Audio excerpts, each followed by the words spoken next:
YouTube pada Atomy Skincare routine emaila ni khilai travel video lo record lo ni kha skincare ka bol dan no Atomy Skincare product ama sa pen na toner ay record ro kasuna ay record ro ama sa pen na toner ipitang kan lo la lo ni kha afro mo oi lo ya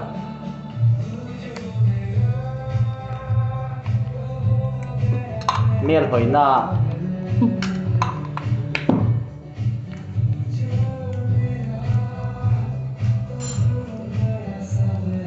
toner khaban noi thwa thei lo ti det ngai chuan ti ro ngai te khati khan ti ro ngai không có được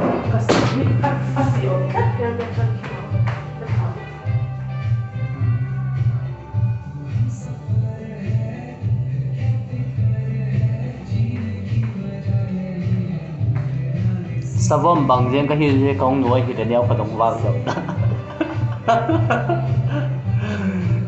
before I'm just like a beer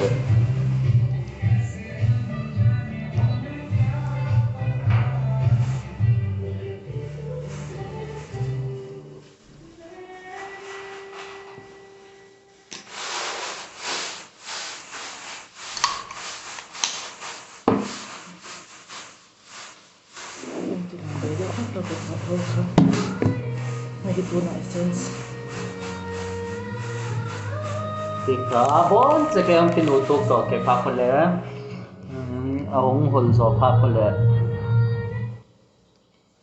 neu ka dong hol ahong hol tha so pha khole second step chu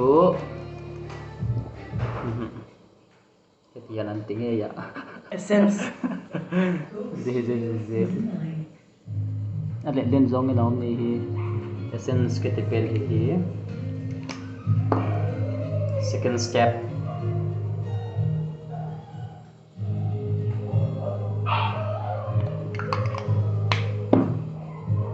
tam le bol ngai do only 1 or 2 drops ka de on je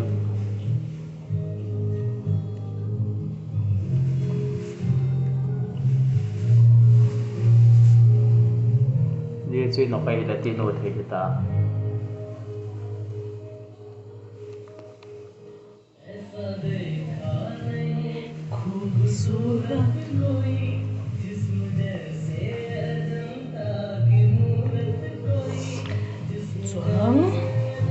lotion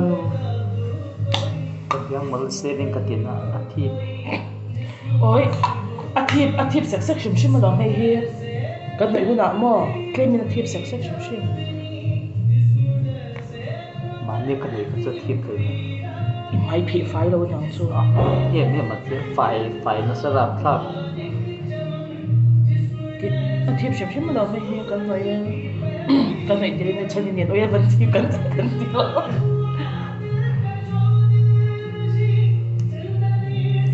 dati mo sang hila akatobi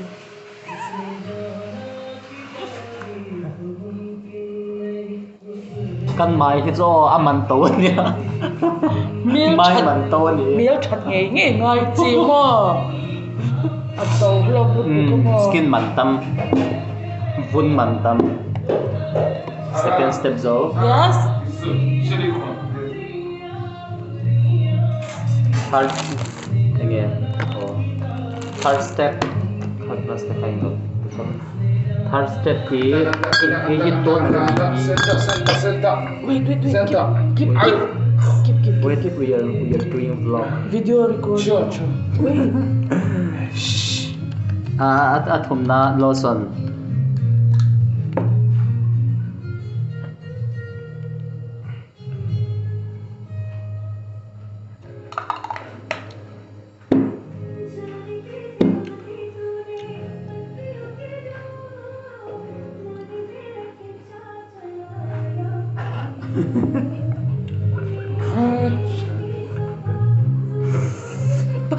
sorry to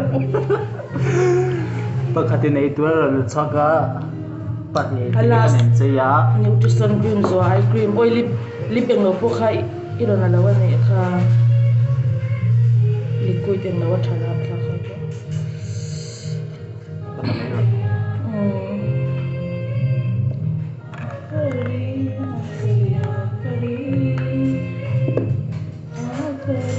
Hey, alas na mitur.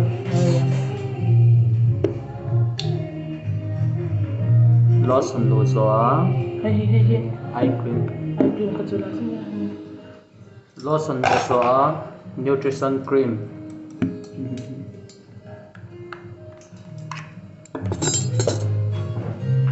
Control base dia oh. Boy na zoom. Pakatin niya yung mga panitin ni kasi.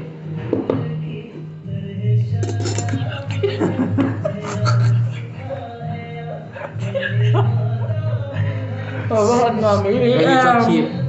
Mo nutrition it's a keep na sa. Imaya thokdon anya ge ni po thi pa lo. Cho shim shim tue so kom don shim shim ni na thi pa lo. Athak te athak ma. Keep na sa to is ma.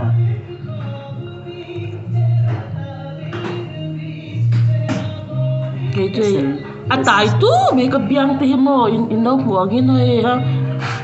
Mà bữa nay là win thế cái này không nào cần biang thì tại. Chuan eye cream and don't tan nha.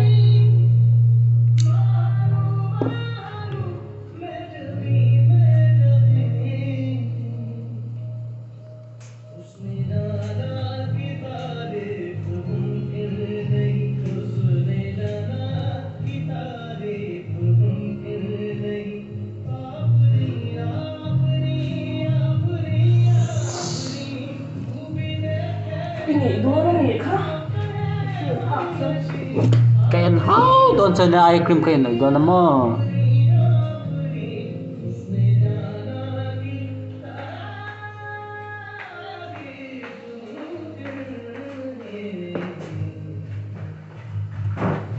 Hey, Glam 2 moisturizer lip gloss ang hi moisturize na ni hey lip gloss pa ngai ni daw tama.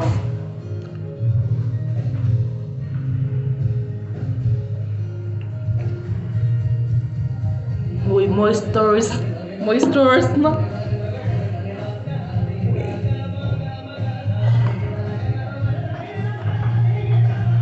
Vì hết chậm Imit ka heng lai bet ina yen. Heng lai bet ina po. cái này tặc giống luôn. Cái chẳng ai khác nói cái vật su tâm mà.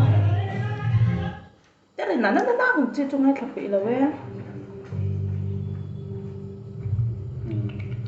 Thì kan zo. Thôi bye bye hắn. Bye bye. Atomy product hi lo ma nge ro. Inin chiar lo wa. Nhìn chiếu là vắng. Bye bye. Nói ăn luộc xia. Heng zong zong ni ya. Bye bye.